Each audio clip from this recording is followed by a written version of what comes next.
네, 오늘 요한복음 4장 35절부터 38절까지 말씀으로 나에게 10분의 기회가 주어진다면 이란 제목으로 말씀을 나누고자 합니다. 지금이 8월인데 제가 듣기로 얼마 전에 입추가 지났다고 들었습니다. 그래서 그런지 아침 저녁으로 날씨가 벌써 가을인가? 그런 느낌이 들 정도로 선선한 날씨를 경험하게 되는 요즘입니다. 저희 동네는 약간 북쪽에 있어서 그런지 벌써 단풍이 들기 시작한 나무도 있습니다. 그걸 보면서 어떤 생각이 드냐면 올해도 저물어 가는구나 그 생각이 제일 먼저 듭니다.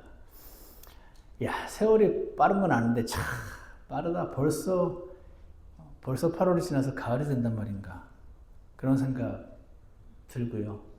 그리고 지난주 말씀처럼 온갖 지진과 이상기온과 역병과 전쟁의 소문 등등 마지막 때의 징조들을 보게 되면서도 언제인지 아무도 알 수 없으나 주님 배울 날이 곧 멀지 않았구나 하는 그런 생각을 갖게 됩니다. 그런 생각이 들고 나면 꼭 이어서 드는 생각이 나는 주님을 만나뵐 준비가 되어 있나? 나는 추수밭의 주인께 안겨드릴 풍성한 수확물 한가득 안고 추수의 주인을 만나봐야 될 텐데 하는 생각과 함께 나는 이 나이 먹도록 뭐 했나? 그런 생각도 듭니다. 오늘 이러한 생각을 만약에 저와 비슷하게 해보신 분들이 계시다면 여러분과 저의 이런 질문에 대답을 해 주시는 것이 오늘 하나님 말씀 본문이라고 생각합니다. 세월이 굉장히 빠르다게 느낀다면 주님을 뵙게 될 날이 얼마 남지 않은 것 같긴 한데 뭔가 열매를 좀 가지고 주님을 만나 뵈야 될 텐데 라는 생각을 하시는 분들이 계시다면 여러분과 제게 오늘 주님께서 주시는 말씀 꼭 귀 기울여 들으시기를 축복합니다. 오늘 본문 잠깐 보겠습니다. 첫 번째로 주님께서 우리에게 주시는 말씀은 우리는 모두 수확밭의 일꾼이다. 우리는 모두 수확밭의 일꾼이다 하는 것을 보여주시는데 36절 보시면 거두는 자가 삭슬 받고 영원한 생명에 이르는 열매를 모으나니 이것은 뿌리는 자와 거두는 자가 다 함께 기뻐하려 함이라. 여기서 지금 하나님께서는 진리의 말씀을 전해서 한 영혼이 하나님을 믿게 되고 예수님께로 돌아오는 그 과정을 밭에 농부가 나가서 씨를 뿌려서 그 씨가 자라서 열매를 따게 되는 그 과정으로 비유를 하고 계신 것을 보게 됩니다. 37절에 보시면 이 점에서 한 사람이 심고 다른 사람이 거둔다 하는 그 말이 참되도다. 내가 너희를 보내어 너희가 수고하지 않은 것을 거두게 하였나니 다른 사람들은 수고하였고 너희는 그들의 수고에 참여하였느니라 하시니라. 이 말씀에서 우리가 알 수 있는 것은 우리 모두가 수확밭의 일꾼인데 우리가 뿌린 씨의 열매를 꼭 우리가 수확하는 건 아니다 하는 것을 보여주시는 것 같습니다. 우리는요, 어떤 때는요, 수확을 하기도 합니다. 제가 오늘 이 말씀을 준비하면서 예전에 2001년도에 그때 제가 이제 신학교로 가기 위해서 한국에서 토플, GRE 이런 영어 시험 공부를 하던 시절입니다. 제가 나이가 들어서 구원을 받고 2001년이니까 제가 30살 조금 넘었을 때였던 것 같은데 그 시절에 스터디 그룹을 만들어야겠다는 필요성을 느꼈습니다. 그래서 이제 그 공부를 하는 그 학원에서 제가 스터디 그룹을 모집을 했습니다. 그랬더니 인터넷에 그 게시판에 올렸는데 꽤 많은 사람이 벌써 지원을 해가지고 저 포함해서 6명인가 스터디 그룹을 이제 만들었습니다. 만드는데 보니까 전부 이제 대학교 졸업하고 가려고 하는 친구들이니까 제가 나이가 제일 많더라고요. 그래서 전부 저한테 형, 누나, 형, 오빠 하면서 이제 스터디 그룹이 시작됐습니다. 근데 그 아이들이 보기에 제가 영 신학교에 갈 사람처럼 안 보였나 봅니다. 그래서 오빠는 왜 신학교로 가려고 하세요? 라는 질문을 많이 들었습니다.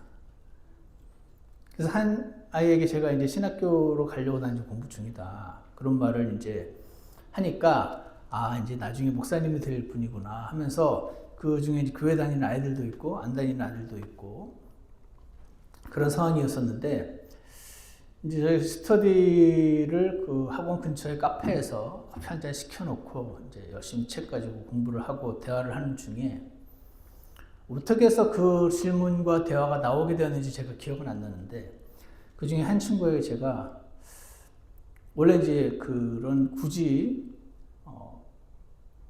지금 공부를 하러 모였으니까 일부러 복음을 전해야겠다라는 생각을 제가 하진 않았었는데 어떻게 하다가 제가 혜영아 너 구원 받았니? 이렇게 물었습니다.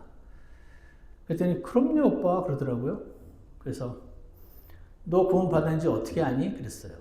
그랬더니 오빠 저는요 기도하면은요 하나님이 저를 뒤에서 안아주시는 느낌이 들어요.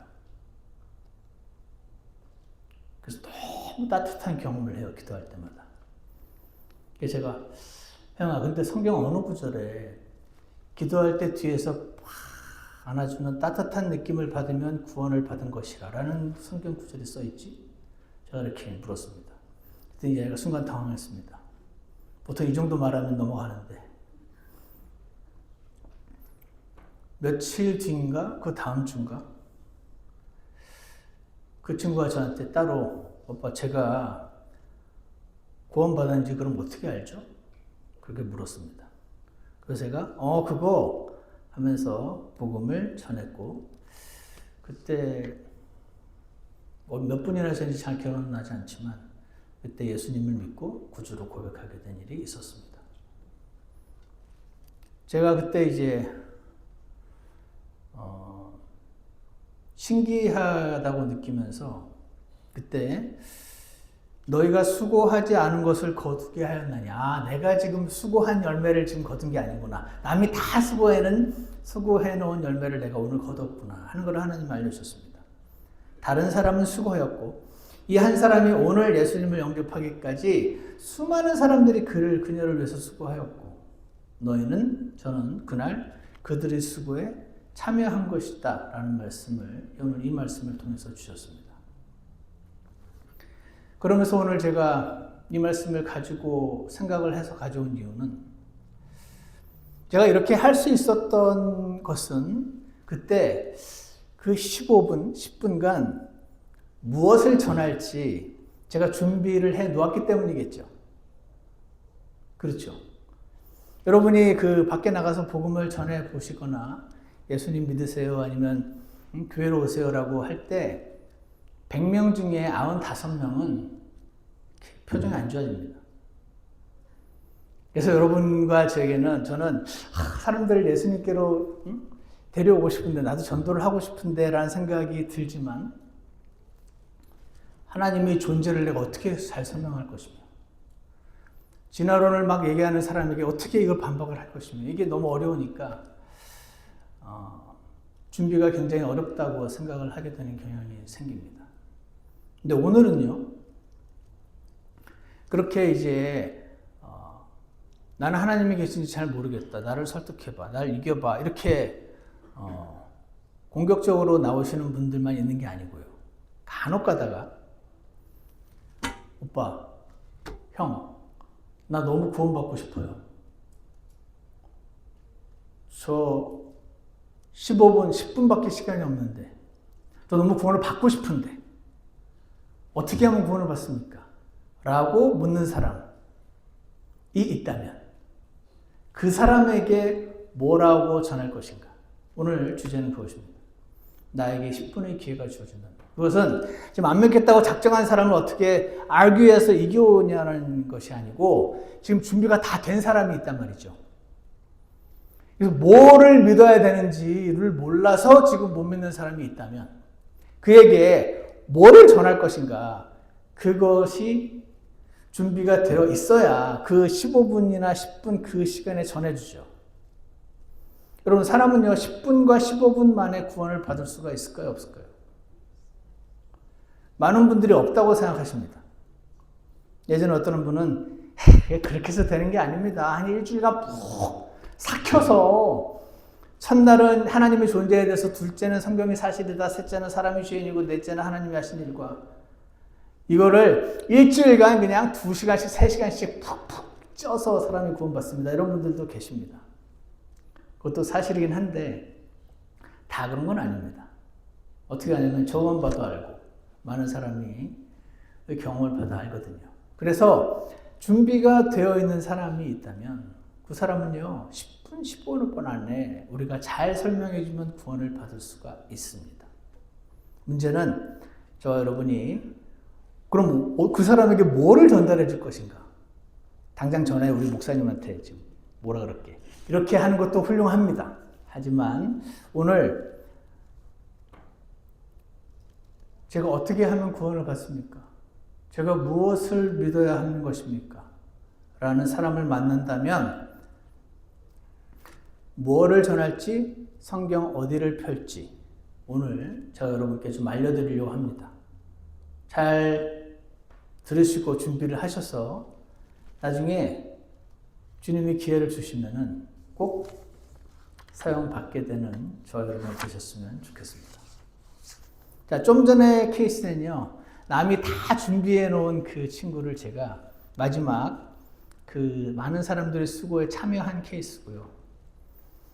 어떤 날은요, 수학은 없이 그날 씨만 뿌린, 복음의 씨앗만 뿌리고 많은 그런 날도 만나게 되는 것이 사실입니다. 제가 예전에 이제 98년에 구원을 받고 나서 제 주변이 이제 발칵 뒤집혔습니다. 제가 이제 그때부터 싸웠습니다. 왜 싸웠냐면 저 혼자 마음이 막 바쁜 겁니다. 다 지옥으로 떠내려가네. 이거 건져야 되는데 왜 안 믿냐고 막 싸웠습니다. 이거 믿어서 손해볼 게 뭐 있냐고 하면서 싸웠습니다. 근데 저 혼자 마음만 바쁘지, 저희 조급함과 이 열정을 듣는 사람 입장에서는 하나도 고마워하지 않고, 하나도 동감하지 않고, 미친 사람 취급을 하고, 이상한 사람 취급을 당하는 경험을 하면서, 그러다가 이제 제가 가만 생각을 해봤습니다. 가만 보자. 나한테 그때 식당에서 밥 먹자고 한 다음에 복음을 전해줬던 사람은 나처럼 흥분하지 않았는데, 나처럼 왜 안 믿냐면서 막 싸우지 않았고, 그 사람은 성경 구절을 펴서 보여줬는데, 근데 나는 어느 성경 구절을 펴야 되는지 전혀 모르고 있네. 여기에까지 생각이 미쳤습니다. 그래서 나는 지금 마음만 바쁘지 전혀 준비가 안 되어 있구나 라는 생각이 들었습니다. 그래서 이제 공부를 시작했어요. 어떻게 뭐를 전하면 되는지 열심히 외우고, 열심히 칼을 갈고 밖에 나서 칼을 휘두르는데 상대방의 고수를 만나서 다시 피를 철철 흘리며 돌아와서 다시 칼을 갈고 밖에 나가서 또 복음을 전해보고 다시 피투성이가 되어서 돌아오면서, 당시에 저희 교회는 그 청년들이 많았어가지고 다 같이 그 영등포에, 지금도 어딘지는 잘 모르겠는데 제가 서울 지리를 잘 몰라서 영등포의 어느 공간을 가니까 엄청 넓은 공간이 있고 그 주변이 전부 백화점인 공간이 있더라고요. 영등포 역에서 내렸던 것 같기도 하고 잘 기억은 안 나는데, 거기서 이제 토요일 날 다 같이 모여서 소위 말하는 노방전도라는 걸 했습니다. 1시간 동안 이제 전도지를 나눠주는데 제가 너무 이제 창피하더라고요. 왜냐면은 옛날에 내가 회사 다닐 때 누가 이렇게 아줌마들이 이런 거 주면은 제가 쳐다보지도 않고 그냥 쌩하게 아주 무섭게 해야지 안 달라붙거든요. 친절하면 자꾸 붙는단 말입니다. 그래서 무서운 표정으로 다녔던 전데, 야, 내가 지금 이걸 받아달라고 이렇게 주고 있네. 주기도 하고 가끔씩은 복음을 설명할 기회도 있었습니다. 근데 저가 전하면 아무도 구원을 안 받는 거죠. 아무도 그 자리에서 저 그럼 믿을게요 하고 함께 예수님 저를 위해 저를 구원해 주세요라고 기도하는 사람이 없는데, 갈 때마다 꼭 한두 명씩 그런 사람을 만나는 자매님이 한 분 계셨습니다. 제가 이제 그런 생각했죠. 저 자매님은 구령에 전도에 은사가 있구나. 나는 은사가 없다. 라는 생각을 이제 하고 있던 무렵, 한 자매님이 제가 볼 때 형제님은 은사가 없는 게 아니고 의사가 없는 것 같아요. 그러더라고요. 형제님이 전도의 은사가 없어서 못 전하는 게 아니고 아직 준비가 안 된 것 뿐입니다. 라고 말씀하신 자매님이 있었습니다. 그래서 저는 언제쯤이나 나는 다른 사람들에게 예수님을 전해서 내가 예전에 식당에서 예수님 믿고 구원 받았듯이 나는 언제쯤이나 어떤 사람이 나를 통해서 구원을 받을 수 있을까? 나는 언제쯤이나 하나님이 쓰시기에 적절한 도구가 될 수 있을까? 속상했었어요. 근데 그 무렵에 오늘 이 본문, 이 구절을 들었습니다. 거두는 자가 싹쓸 받고 영원한 생명에 이르는 열매를 모으느니 이것은 뿌리는 자와 거두는 자가 다 함께 기뻐하려 함이라. 이 점에서 한 사람이 심고 다른 사람이 거둔다 하는 그 말이 참되도다. 이 말씀이 마치 서청아 너무 심오할 거 없어. 너의 부족한 설명과 너의 어설픈 시도는 그것만으로 충분하다기보다는 그것들이 뿌려진 씨앗이 되어서 언젠가 누군가가 분명히 열매를 거둘 것이다. 그렇게 말씀해 주시는 느낌을 받았었습니다. 그러니까 내가 심은 씨앗을 누군가가 언젠가 거두겠구나. 라는 믿음이 생겼습니다. 그래서 저는요, 10번 중에 9번은 여러분이 복음을 전하고 하나님 말씀을 전해주고자 할 때 듣기 싫어하는 사람들이 많겠지만, 그렇다고 억지로 막 강요하자는 얘기를 하는 것이 아니고 주님께 기도해서 기회를 얻게 해달라고 기도하시는 그 기도를 하나님이 분명히 기뻐 들으실 줄 확신합니다. 그래서 예를 들어서 이런 거 있더라고요. 어떤 분이 이제 가게를 하시다거나 회사에서 만날 때 누가 이제 얼굴이 안 좋아 보인다면, 얼굴이 좀 안 좋아 보이시는데 무슨 일이 있으십니까? 제가 능력은 없지만 제가 제 하나님께 기도해 드릴게요. 이렇게 하는 말도 그 말 하나하나가 전부 씨 뿌리는 과정이 된다는 사실을 알고 계십니까? 아니면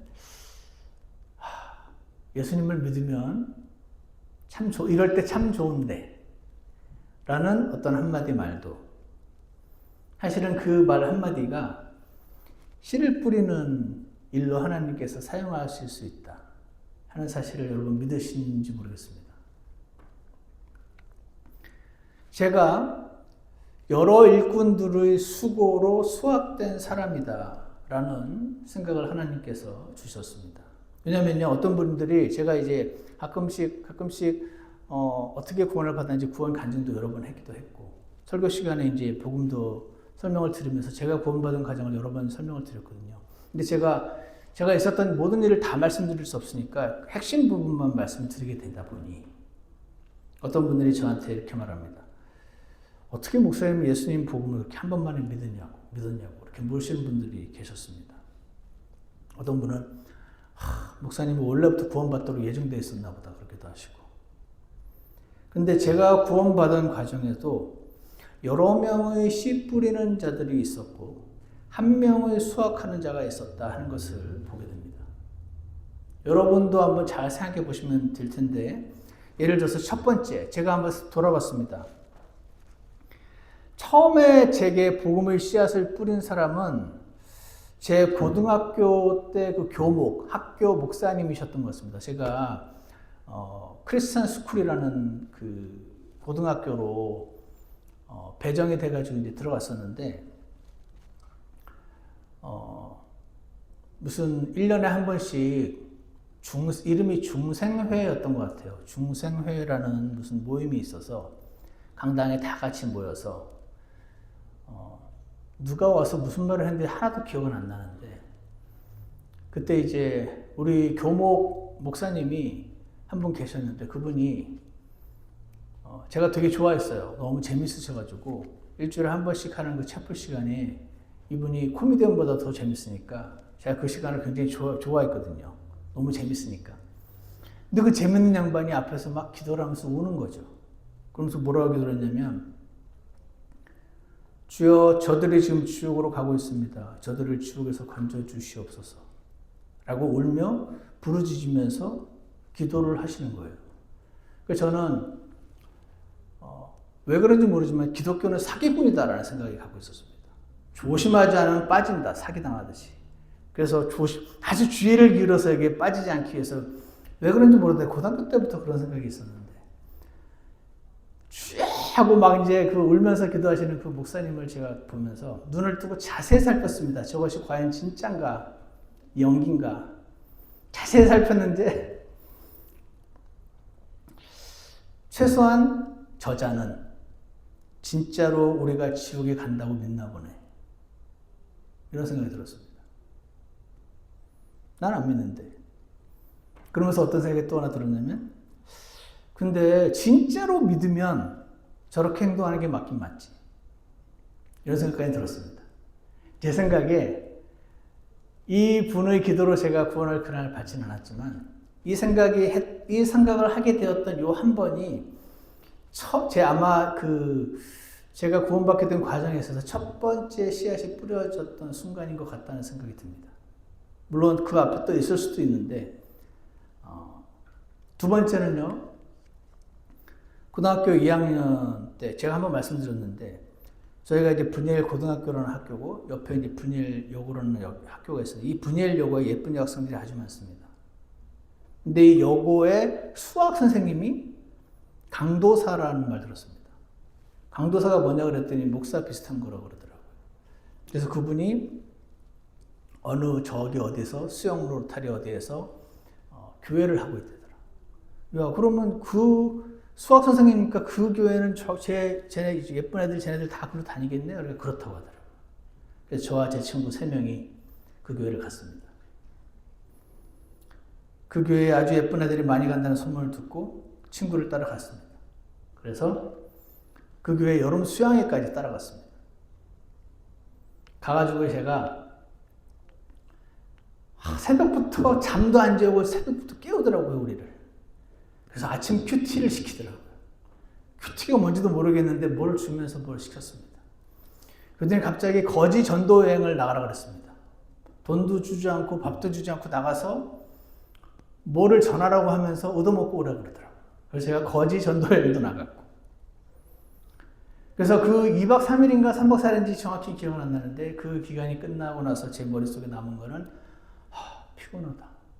그렇습니다. 새벽부터 잠도 못 자고 거지 전도 여행 하러 다닌다고 다니고 뭐를 전해야 할지도 모르는데 뭘 전하라고 하는데 밥을 얻어먹으라고 하는데 제가 그래서 얻어먹었는지 안 얻어먹었는지 기억도 안 납니다. 어쨌거나 잠도 안 재우고 뭔가 저한테 열심히 설명을 하시는데 하나도 귀에 안 들어왔습니다. 하나도 이해가지 않았습니다. 저는 이 교회, 이 목사님이 저에게 복음의 씨를 열심히 뿌리신 분이라고 생각합니다. 이분이 설명을 잘했는지 못했는지는 저는 기억도 안 납니다. 들을 마음도 없었고. 근데 그 이후에 제가 한번 그렇게 수양회를 갔다가 이 기독교인은 너무 피곤한 것이구나. 너무 피곤한 경험만 하고 이제 교회를 끊었습니다. 그런데 이제 주변에서 저를 교회를 데려오라는 소리를 듣고 제가 한두 번 추가로 갔던 적이 있었는데 가면은 이 목사님과 그 사모님이 뛰어나와서 너무 반가워, 저는 너무 반가워하면서 충원이 안 나, 막 그러면서 저를 붙들고 막 기도를 하기 시작하시는데 그때도 무슨 기도 내용인지 기억도 하나도 안 나지만 한 가지 확실한 것은 돌아보니까 이분들이 했던 기도 하나하나가 다 씨앗으로 내 마음에 뿌려진 것이 아니겠는가. 내용도 하나도 기억이 안 나고 나를 붙잡고 기도하시는 그것도 아주 부담스럽고 불편했지만 저는 이 목사님과 그때 갔던 수양회와 이 시간들이 하나님께서 제게 복음의 씨앗을 뿌리던 기간이 아니었나 생각이 듭니다. 세 번째 제게 복음의 씨가 뿌려진 건 몇 학년 때인지 모르겠는데 그때 그 교회에서 만났던 형이 있는데 그 형이 이제 저보고 너 왜 요즘 교회 안 나오냐? 이제 그렇게 물어서 자세히 말하면 이제 귀찮아지니까 그냥 네네 하고 이제 가려고 하는데 뒤에서 네가 진짜 하나님이 계신 걸 알면 교회 가고 싶을 텐데 그러더라고요. 그래서 그 말을 듣는 순간 화가 나거나 그러기보다 저 양반은 진짜 믿나 보네 하는 생각이 또 한 번 들었습니다. 그러고 넘어갔습니다. 네 번째는 언젠가 생각해 봤더니 저희 담임 선생님이 어느 날 이분이 굉장히 교회를 열심히 다니는 장로님인가 집사님인가 그랬다는 소문은 들었었는데 어느 날 오늘부터 방과 후에 1시간 동안 3개월인지 6개월인지 뭐를 하겠다고 그러시더라고요. 그러면서 굉장히 얇은 책이었는데 요만한 얇은 책이었는지 뭔지 기억도 안 납니다. 거의 3개월인지 6개월인지를 배웠는데 하나도 내용은 기억 안 납니다. 근데 그거를 들고 그 얇은 책을 가지고 열심히 하나님에 대한 이야기를 해주겠다고 제가 하루도 안 빠지고 매일 졸았습니다. 하나도 귀에 안 들어왔어요. 이분이 원래 지리 선생님인데 지리도 그렇게 재미없게 가르치더니 이것도 진짜 재미가 없었습니다. 지나고 보니까 이분은 나름대로 자기가 할 수 있는 영역에서 자신의 파워가 미치는 범위 내에서 열심히 씨앗을 뿌려왔나 보네. 그리고 잘은 모르겠지만 그때 우리 반 아이들 한 명 한 명을 놓고 기도도 하셨겠지? 이런 생각이 들었습니다. 이게 네 번째 씨앗입니다. 다섯 번째, 제가 이제 나중에 시간이 지나서 아내랑 결혼을 하는데 저희 이제 아내가 셋째 딸인데 첫째 딸, 첫째 큰언니의 남편, 큰동서가 될 분이 저를 이제 부르더라고요, 하루. 결혼 한두 달 전이었던 것 같은데. 그러더니 이렇게 무슨 사영리라고 하는 조그만 전도지가 있었습니다. 그걸 피더니 저를 펴놓고 이제 예수님을 전했던 것 같습니다. 하나도 귀에 안 들어왔습니다. 제가 웬만하면 사람 앞에 놓고 1대1로 얘기하면서 졸진 않는데 그날은 정신없이 졸았습니다. 이분도 자신이 알게 된 예수님을 어떻게 전하고자 했던 것 같고 저는 그때 단 한마디도 기억에 남지 않고 제 안에 들어오지 않았지만 이렇게 최소한 5번의 씨 뿌림이 있었던 것 같습니다. 그러다가 어느 날 6번째 어떤 생각이 삥 하고 들어왔습니다. 그 생각이 왜 들어왔는지 저는 잘 모르는데 지금 생각해보면 지금까지 만났던 이분들의 기도에 하나님이 응답하신 거라고 생각이 되는데 어떤 생각이 삥 들어왔냐면 위선자, 제가 당시에 고등학교 때인지 대학교 때인지 싫어했던 사람들이 위선자인데 위선자 is everywhere 이 생각이 들었습니다. 위선자는 기독교에도 있고 위선자는 불교에도 있고 위선자는 천주교에도 있고 이슬람교에도 있고 무신론자 중에도 있다. 그러니 기독교인 중에 위선자를 본다고 해서 하나님을 안 믿거나 그러지 말자 이 생각이 들었습니다. 내가 하나님을 믿을 거면은 제대로 알고 믿든지 제대로 알고 안 믿든지 해야지. 그 주변에 있는 사람 때문에 믿거나 사람 때문에 안 믿거나 그러지 말자. 그 생각이 들었습니다. 그 생각이 왜 들었는지 모르겠지만 어느 날 삥 하고 생각이 들었습니다. 최소한 사람에게 실망해서 하나님을 안 믿지 말고 사람에게 감동해서 하나님을 믿지도 말자. 사람을 인해서 하나님으로 가지 말고 내가 직접 찾아보고 믿거나 말거나 해야지 라는 생각이 들었습니다. 7번째, 어느 날 생각이 또 하나 삥 들어왔습니다. 왜 들어왔는지 모르겠습니다. 몇 번 말씀드렸는데 산속에서 내가 집을 발견하면 그 집이 저절로 만들어졌을 리는 없지 않은가. 나는 집보다 훨씬 복잡하지. 그럼 나도 누군가 만들었겠네 라는 생각이 들어왔습니다. 8번째는 결혼하고 나서 아내가 3개월에 한 번씩 저를 데리고 온누리교회를 갔습니다. 본인도 안 가다가 가끔 무서운지 저를 데리고 갑니다. 그럼 저는 3, 4개월에 한 번씩 갔고 나중에 순모임이라는 것도 했습니다.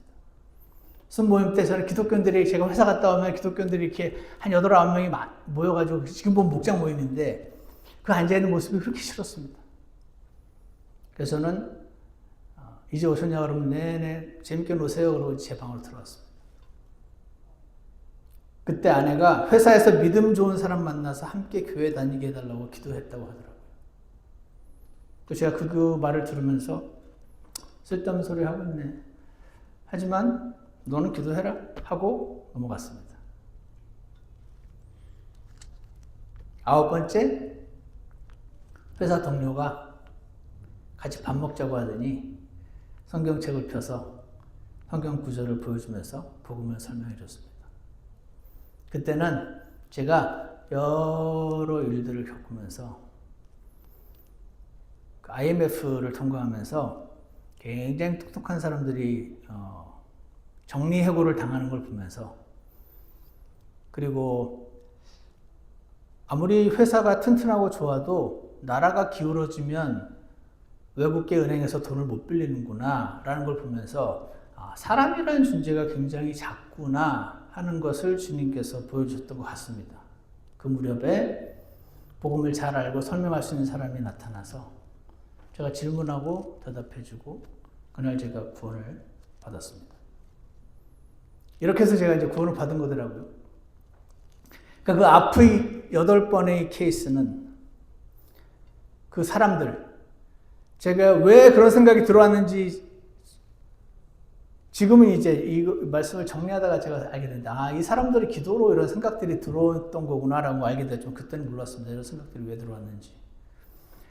그들로 인해서 나에게 삥 하고 들어온 생각들, 그리고 나한테 어떻게든 뭔가를 얘기해 주고 싶어 했던 사람들, 이 씨앗을 뿌린 사람들이 있었고, 마지막에 9번째 사람이 자신이 수고하지 않은 것을 거둔 사람이었고, 그 앞에 수많은 사람들이 수고했던 것을 열매를 수확한 사람이었구나 하는 생각을 하게 되었습니다. 여러분도 그런 생각이 드십니까? 여러분과 제가 살다 보면은요, 씨를 뿌리는 자가 될 수도 있고요, 수확하는 자가 될 수도 있습니다. 중요한 것은 내게 기회가 왔을 때 나는 무언가 말을 해야 된다는 거죠. 그 사람에게 있어서 중요한 것은 내가 지금 저 사람에게 말할 때 지금 씨 뿌리는 자로 참여하고 있는지 수확하는 자로 참여하고 있는지 도대체 알 수가 없다는 겁니다. 근데 저는 수확하는 자가 좋아요.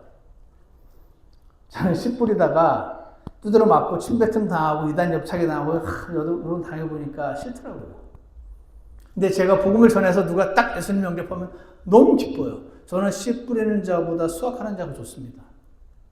하지만 그건 내가 좋아하는 것이고, 내가 그날 씨 뿌리는 자로 설지 수확하는 자로 설지는 제 소관이 아닙니다. 그것은 하나님께서 정하시는 것인 것이죠. 그래서 9번은 씨 뿌리는 자로 서게 되고 우리는 한 번은 수확하는 자로 서게 되지 않는가. 하지만 그 한 번의 수확을 위해서 저 여러분은 준비를 해놓아야 하지 않을까요? 여러분에게 10분의 기회가 주어진다면 무슨 말씀을 어떻게 보여주시겠습니까? 오늘 제가 몇 구절만 보여드리려고 합니다. 첫 번째, 로마서 3장 10절을 저 같으면 보여주겠습니다. 로마서 3장 10절에 뭐라고 적혀있냐면, 이것은 기록된 바 의로운 자는 없나니 단 한 사람도 없도다 라고 적혀있습니다. 의로운 자가 한 사람도 없다는 것을 내가 말로 해도 되지만 성경 구절을 펴서 보여줄 것입니다. 물론 보통의 경우는 성경 구절을 펼 시간도 없습니다. 왜냐하면 보고 싶어 하지도 않으니까. 근데 저는 지금 준비가 안 된 분들 말고, 나는 지금 어떻게 하다가 하나님을 너무 알고 싶고 어떻게 하면 구원을 받게 될 수 있는지 정말 알고 싶은 사람이 내가 당신에게 15분만 줄 테니까 나한테 한번 전해봐 라고 말할 때 저는 로마서 3장 10절을 펴서 하나님이 보시기에는 아무리 의롭고 훌륭한 사람도 의롭지 않습니다. 왜 그렇습니까? 하나님의 기준은 너무 높아서 그렇습니다. 라고 말씀을 전하겠습니다. 두 번째는요. 저는 로마서 3장 20절을 보여줄 것입니다. 3장 20절에 이렇게 되어 있습니다. 율법의 행위로는 어떤 육체도 그분의 눈앞에서 의롭게 될 수 없느니. 어떤 사람이 법 없이도 살 사람이 있다면 훌륭한 사람입니다. 어떤 사람이 자신의 모든 재산을 다 가난한 사람에게 내어주고 인도로 가서 가난한 사람을 돌보는 행위를 한다면 대단히 훌륭하신 분일 것입니다. 어떤 사람이 내가 의사인데 이 모든 의사로서의 모든 이걸 다 때려치우고 아프리카에 선교사로 가서 가난한 사람들과 병든 자들을 위해서는 평생을 봉사하겠습니다 라고 한다면 그분은 훌륭한 사람 아닙니까? 그래서 테레사 수녀도 훌륭한 사람이고 슈바이처 목사도 훌륭한 사람이겠죠. 하지만 그들의 그 행위로 그들은 구원받을 수 없다. 그 행위는 매우 훌륭한 행위지만 그 행위로 구원받을 수 없다. 왜 그렇습니까? 하나님의 기준이 너무 높아서 그렇습니다. 그러면서 끝에 이런 말씀이 있습니다. 율법으로는 죄를 알게 되느니라. 율법이 있으면 이렇게 해야 되는구나. 근데 이게 안 되네. 죄를 알게 되는 겁니다. 율법이 없으면 나 정도면 훌륭한 사람이지가 됩니다. 율법이 오면 이것도 죄야? 율법으로는 죄를 알게 하시려고 하나님이 주신 것이지 그거를 지켜서 스스로 의롭게 될 수 있는 사람은 아무도 없다라는 것이 하나님의 선언이다 하는 것을 보여줄 것입니다. 세 번째로 로마서 3장 23절을 보여줄 것입니다. 모든 사람이 죄를 지어 하나님의 영광에 이르지 못하더니.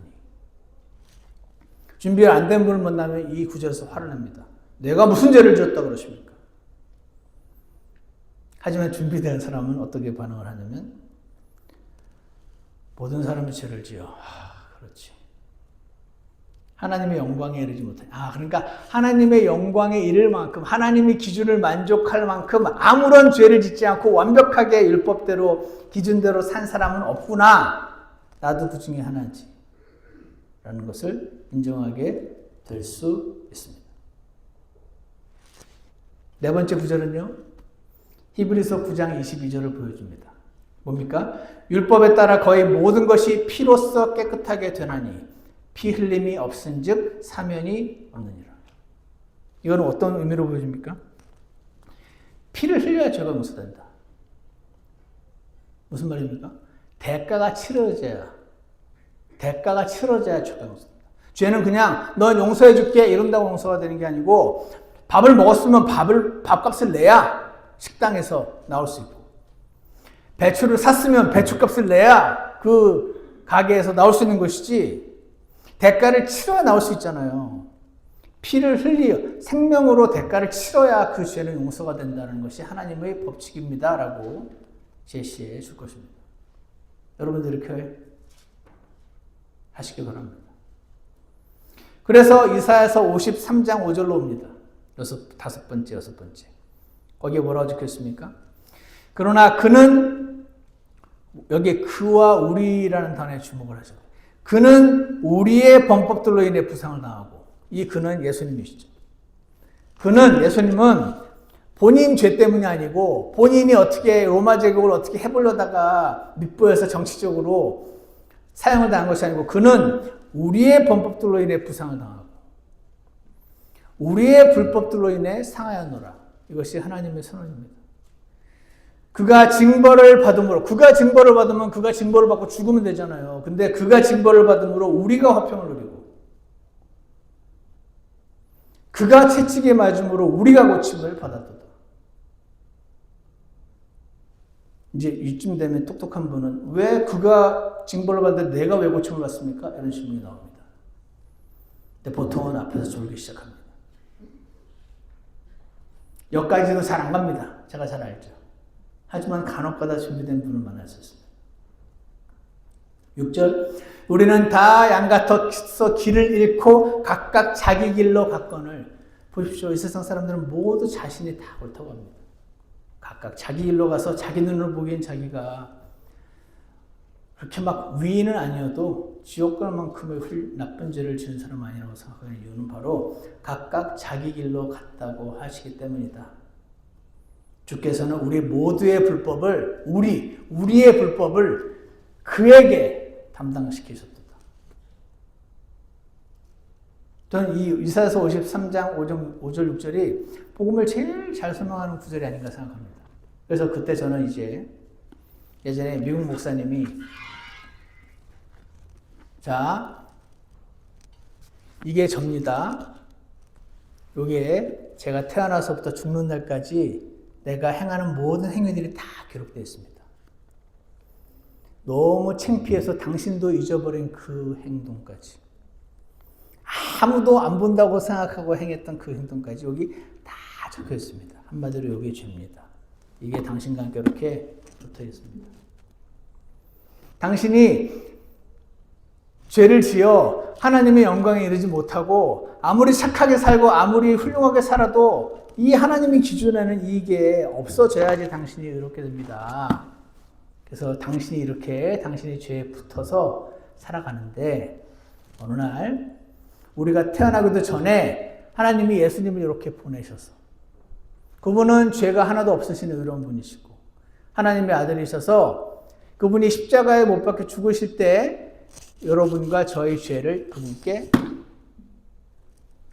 전가하시고 이 죄로 인해서 하나님께 형벌을 받아 죽고 묻히고 부활하셔서 여러분의 죄를 용서하셨습니다. 여러분이 믿거나 안 믿거나 이것이 발생한 팩트인데 이 팩트를 믿으면 당신에게 적용이 되고 믿지 않으면 적용이 안 됩니다. 이렇게 저는 전합니다. 마지막으로 요한계시록 3장 20절을 보여줍니다.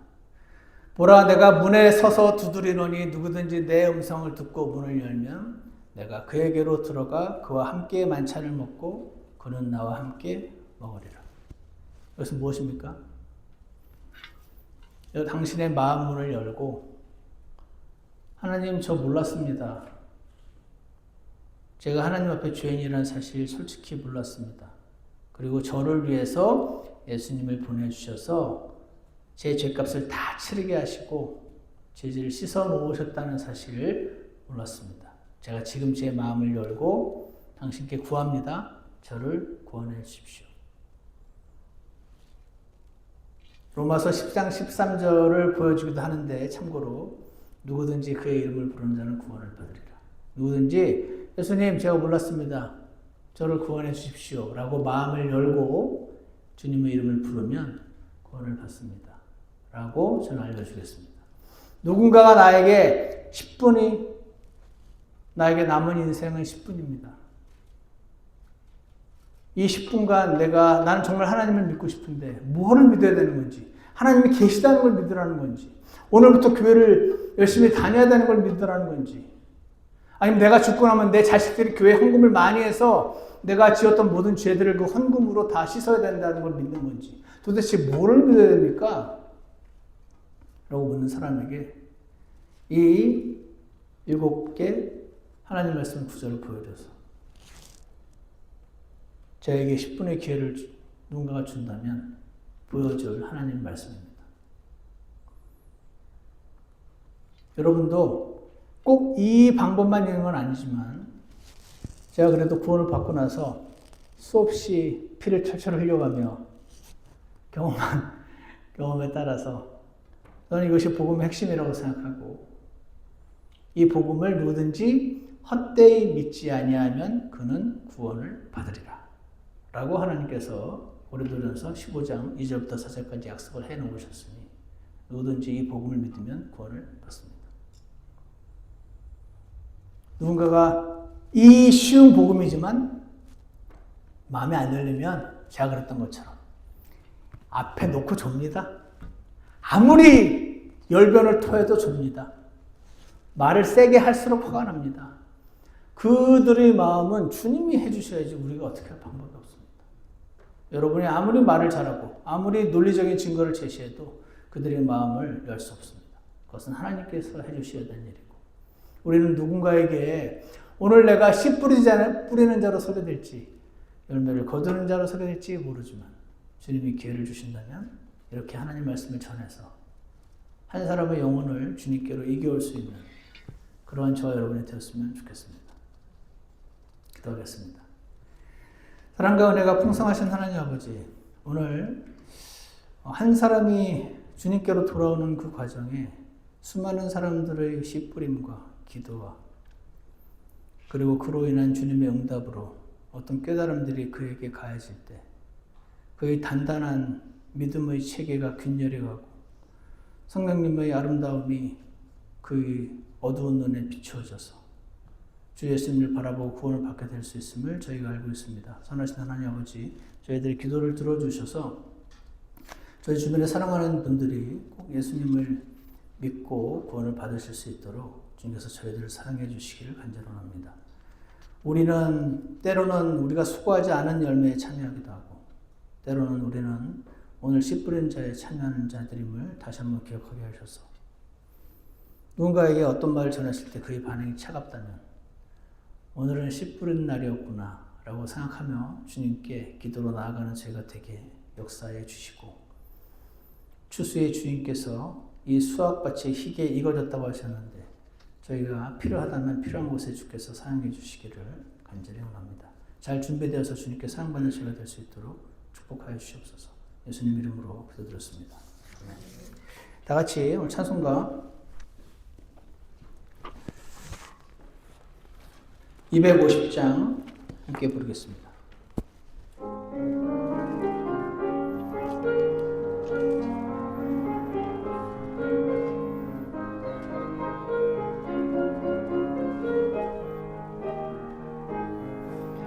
내 모든 것 대신 참 친구 그 사랑 진실해 날 건져 구원하신 주님 그 크신 은혜 놀랍네 큰 구원의 권능 새 생명 주시니 내 삶의 만족과 기쁨을 주신 주 찬양해 내 죄와 허물을 다 씻어 날 구원하신 주 그 강한 팔 나를 감싸니 주 이끄심 확실하네 큰 구원의 권능 새 생명 주시니 내 삶의 만족과 기쁨을 주신 주 찬양. 잠깐 기도하는 시간 갖겠습니다. 오늘 하나님께서 여러분과 제게 누군가에게 10분의 기회를 주어받는다면 주님 제가 전할 수 있도록 잘 준비되기 원합니다 라고 고백하는 시간이 있기를 원합니다.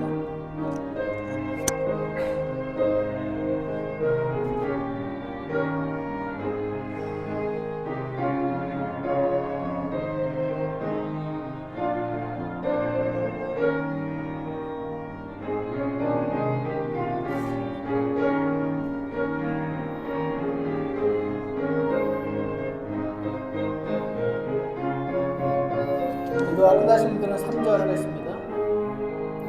나 외롭고 시기고 날 때 주 음성 들었네 내게 오라 쉴 곳 있으니 내 안에 쉬라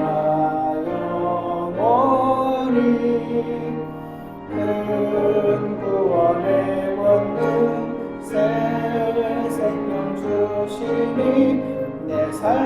만족과 기쁨을 주신 주 찬양해.